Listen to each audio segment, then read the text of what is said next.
Mi-a intrat în suflet ca fumul în cameră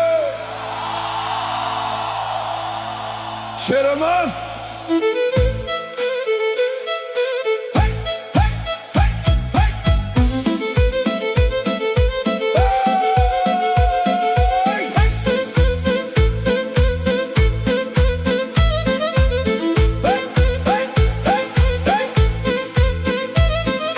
Ea n-avea nevoie de vorbe,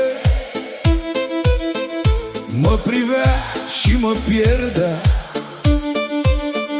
Avea foc în două umbre și orașul amuțea. Tocurile băteau asfaltul ca un ritm de cabaret, iar eu beam din ochii ei mai rău ca din vinul sec. Și când dansa încet pe lângă mine, parcă ardea tot aerul din bar.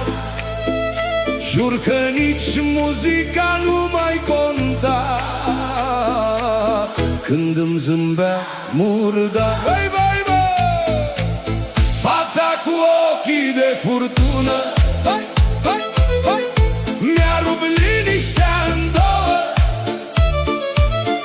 mi-a furat și nopți și minți, fără milă, fără scuză. Ea venea ca o țigară aprinsă în miez de dimineață și lăsa parfum de house peste toată viața mea.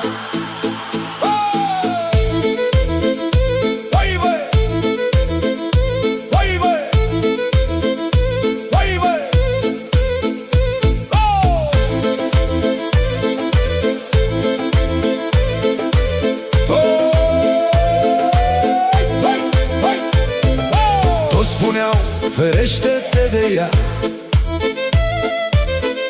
dar eu n-am știut să fug. Unele femei sunt raiul, altele ultimul drum. Dansatoare printre umbre, regină fără legi, m-a făcut să uit și cine sunt într-o noapte de povești. Avea inima rece, dar buzele fierbinți și un fel nebun de a distruge tot ce atingea. Fata cu ochii de furtună încă-mi umblă prin vene, și când cade noaptea peste mine îi aud pașii prin refrene. Ea n-a fost iubire sfântă,